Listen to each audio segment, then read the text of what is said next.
జై శ్రీరామ్. శ్రీమాత్రే నమః. శ్రీ గురుభ్యో నమః.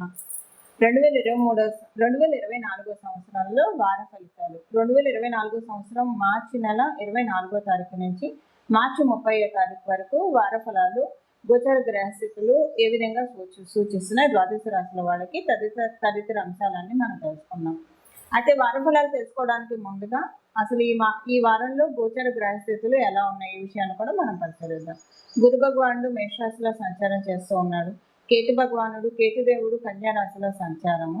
కుంభరాశిలో శనైశ్వరుడు మరియు శుక్రుడు కుజుడు వీళ్ళ మూడు గ్రహాల సంచారము.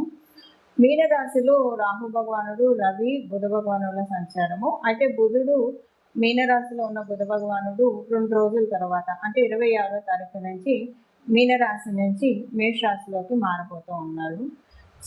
చంద్ర భగవానుడు ఈ వారంలో ఆయన సింహరాశి నుంచి వృశ్చిక రాశి వరకు ఈ 4 రాశుల్లో ఆయన సంచారం సాగుతుంది. ఈ గోచర గ్రహస్థితుల అనుసరించి ద్వాదశ రాశుల వాళ్ళకి ఎలాంటి ఫలితాలు ఉంటాయి ఈ విషయాన్ని మనం తెలుసుకున్నాము. అయితే ఈ విషయాన్ని తెలుసుకోవడానికి ముందుగా ఒకవేళ మీకు మీ జన్మజాతకం కనుక బాగా సపోర్టింగ్గా ఉంటే గోచరంలో ఏదైనా ఇబ్బందులు కలిగించే ప్రెడిక్షన్స్ ఉన్నా సరే అవి ఎక్కువగా మిమ్మల్ని ఇబ్బంది పెట్టవు, ఎందుకంటే మీ జన్మజాతకం బాగా ఉంది కాబట్టి. ఒకవేళ మీ జన్మజాతకం బాగోకపోయి ఈ గోచారంలో బాగా ఉంటాయి, అది మీకు ప్లస్ అవుతుంది, యావరేజ్ చేస్తుంది. జన్మజాతకంలో బాగోలేదు అన్న అంశాన్ని ఈ గోచారం మిమ్మల్ని కాపాడుతుంది. ఇప్పుడు రెండిట్లో బాగుంది అనుకోండి, మీ జన్మజాతకంలో ఇప్పుడు మీకు మంచి టైం జరుగుతుంది, గోచారంలో కూడా మీ రాశి ప్రకారం బాగా ఉందంటే ఇంకా బాగా యోగించే ఫలితాలు ఉంటాయని మీరు అర్థం చేసుకోవాలి. అలాగే మీ జన్మజాతకం బాగోలేదు, గోచార ఫలితాలు బాగోలేదు, అప్పుడు కొంచెం మీరు జాగ్రత్తగా ఉండాలి. మీరు తగ్గ పరిహారాలు చేసుకోవాలని ఒక చిన్న హెచ్చరిక మాత్రమే, అంటే అని సూచన మాత్రమే, హెచ్చరిక కూడా కాదులేండి, చిన్న సూచన మాత్రమే. అప్పుడప్పుడు ఉద్దాన పతనాలు అనేవి మనిషి జీవితంలో సర్వసాధారణం కదా. ఉద్దాన పతనాలు లేకుండా ఏ మనిషి జీవితం ఉంటుంది చెప్పండి? ఎలాంటి వాళ్ళకైనా రాజు దగ్గర నుంచి నిరుపేద దాకా అందరూ కూడా ఉద్దాన పతనాన్ని చూడాల్సిన వాళ్ళే, ఎవరు దీనికి ఎక్సెప్షన్ కాదు. సో అలా మరీ పతనాలకి వెళ్ళకుండా కొంత మనల్ని ఏదైనా ఒక శ్లోకం చదువుకోవడము, ఒక మంత్రం చదువుకోవడము, ఒక నామస్మరణ చదువుకోవడము, వీటి ద్వారా మనల్ని మనం ప్రొటెక్ట్ చేసుకోవడానికి అవకాశం ఉంటుంది. కాబట్టి దీనికి సంబంధించిన మన రెమెడీ కూడా ఇప్పుడు తెలుసుకుందాం. ఈ వారము గోచర గ్రహస్థితుల్లో ఒక ప్రత్యేకత కూడా ఉంది, అదేంటో ఇప్పుడు మనం తెలుసుకున్నాము. బుధుడు మేషరాశిలోకి ఆయన 2 రోజుల తర్వాత ప్రవేశిస్తాడు, అంటే 26వ తారీఖు నుంచి మేషరాశిలోకి ప్రవేశిస్తాడు. అక్కడ ఆల్రెడీ గురు భగవానుడు కూడా ఉన్నాడు, గురుదేవుడు కూడా ఉన్నాడు. అయితే బృహస్పతి బుధుడు వీళ్ళిద్దరూ కలిసి ఉంటారు. ప్రతి సంవత్సరం కూడా ఒకసారి మేషరాశిలో బుధ భగవానుడు సంచారం చేస్తూనే ఉంటాడు. కానీ ఇప్పుడున్న సంచారానికి ఒక విశిష్టత ఉంది. అదేంటంటే దేవగురువు అయిన బృహస్పతి అంటే గురుదేవుడు మేషరాశిలో ఉన్నప్పుడు బుధ భగవానుడు ఇక్కడ సంచారము. ఇప్పుడు మనం ఇప్పుడు అంటే మే 2వ తారీఖు నుంచి ఆయన గురు భగవానుడు మేషరాశిలోంచి వృషభ రాశిలోకి వెళ్ళిపోతున్నాడు. మళ్ళీ మనకి బుధ భగవానుడు మేషరాశిలోకి ప్రతి సంవత్సరం ఒకసారి వచ్చినా సరే అప్పుడు గురు భగవానుడు ఉండడు. మేషరాశి అగ్నితత్వ రాశి.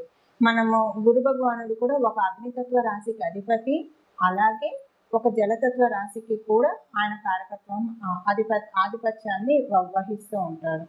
అంటే మనకి నిత్య దైనందిన జీవితంలో మన పనులన్నీ కూడా చురుగ్గా వేగవంతంగా జరగాలంటే అగ్నితత్వం ఎవరికైతే బలంగా ఉంటుందో వాళ్ళకి ఇవి ఉంటాయి. మళ్ళీ ఈ అగ్నితత్వ రాశిలో ఏమైనా జలతత్వ గ్రహాలు వచ్చి పడితే అప్పుడు ప్రాబ్లం ఉంటుంది. వాయుతత్వ ఇవన్నీ మళ్ళీ మనకి ఇండెప్త్ వెళ్తే చాలా వేరే ఉంటుంది అనుకోండి. కాకపోతే ఒక అగ్నితత్వ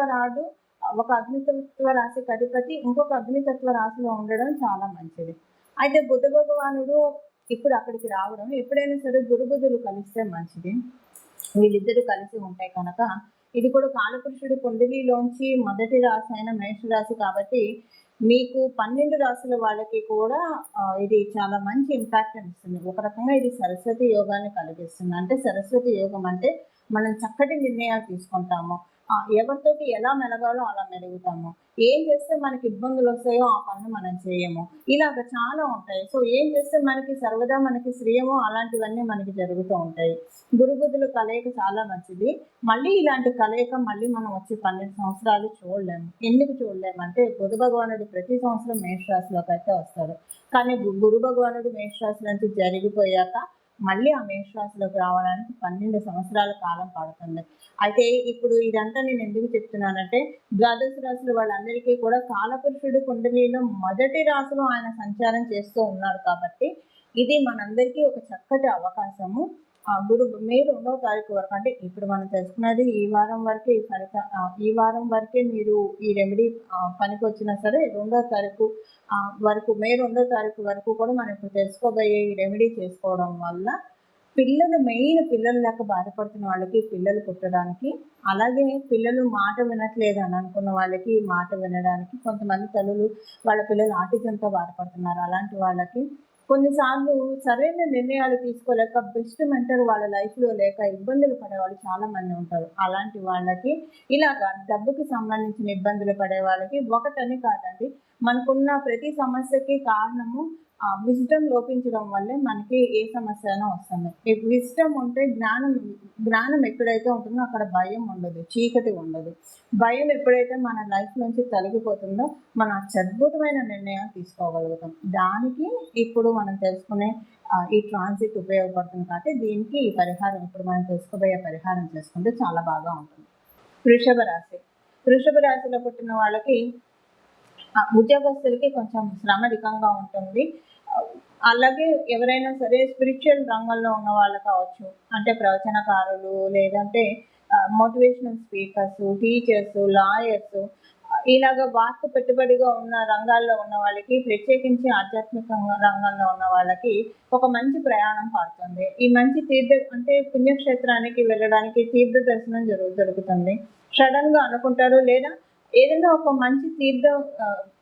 మంచి పుణ్యక్షేత్రానికి ఎవరైనా వెళ్ళి వచ్చి ప్రసాదమైనా మీకు అందిస్తారు.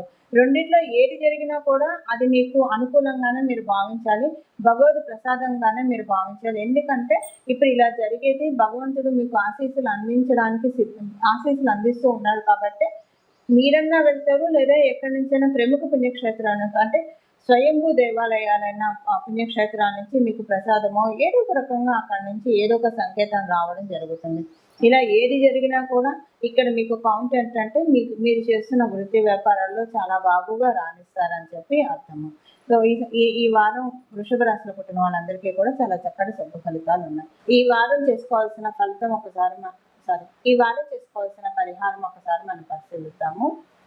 ఈ వారం ఎక్కువగా సరస్వతి అమ్మవారి ఆరాధన, రాజశ్యామల అమ్మవారి ఆరాధన, హయగ్రీవ స్వామివారి ఆరాధన, మేడ దక్షిణామూర్తి స్వామివారి ఆరాధన, కృష్ణ భగవానుడి ఆరాధన, గురు దత్తాత్రేయ స్వామివారి ఆరాధన, ఇలా మీ ఇష్టదైవం ఎవరైతే వాళ్ళని గురుమూర్తి రూపంలో ఆరాధించడానికి ప్రయత్నించండి. ఇలా గురుమూర్తి రూపంలో ఆరాధించడానికి ప్రయత్నిస్తే చాలా చక్కటి శుభ ఫలితాలు వస్తాయి. అన్నిటికంటే ఈ వారం మనం చూసుకుంటే రాహు భగవానుడు మీనరాశిలో సంచారం జరుగుతూ ఉంది కాబట్టి హయగ్రీవ స్వామి ఆరాధన ఇంకా బాగా కలిసి వస్తుంది. హయగ్రీవ స్వామి వారికి సంబంధించిన చిన్న స్తోత్రాన్ని ప్రతిరోజు 21 సార్లు చదువుకోవడం వల్ల చాలా చక్కటి శుభ ఫలితాలు ఉంటాయి. ఆ స్తోత్రం నేను ఇప్పుడు మీకు 3 సార్లు వినిపిస్తాను. ప్రతిరోజు మీరు ఇది 21 సార్లు చదవండి, చాలా మంచి చక్కటి శుభ ఫలితాలు పొందుతారు. జ్ఞానానందమయం దేవం నిర్మలం స్ఫటికాకృతిం ఆధారం సర్వ విజ్ఞానం శ్రీ హయగ్రీవ ఉపాస్మహే. జ్ఞానానందమయం దేవం నిర్మలం స్ఫటికాకృతిం ఆధారం సర్వ విజ్ఞానం శ్రీ హయగ్రీవ ఉపాస్మహే. జ్ఞానానందమయం దేవం నిర్మలం స్ఫటికాకృతిం ఆధారం సర్వ విజ్ఞానం శ్రీ హయగ్రీవ ఉపాస్మహే. ఈ శ్లోకాన్ని ప్రతిరోజు 21 సార్లు చదువుకోండి, చాలా చక్కటి శుభ ఫలితాన్ని పొందుతారు. ముందు మానసిక ప్రశాంతతని చాలా బాగా చూస్తారు. ఎంత మానసిక ప్రశాంతత వస్తుందంటే, నా నెత్తిన పాలు పోసారా భగవంతుడు అన్న నానుడి వింటూనే ఉంటాం కదా, అన్న చందాన అంతటి చక్కటి మనశ్శాంతి నిస్సందేహంగా వచ్చి తీరుతున్న హయగ్రీవుడి ఆశీస్సులతోటి ఈ శ్లోకాన్ని జపించండి, చాలా చక్కటి సత్ఫలితాన్ని ఈ వారం పొందండి. మంగళం. నమో భగవతే వాసుదేవాయ.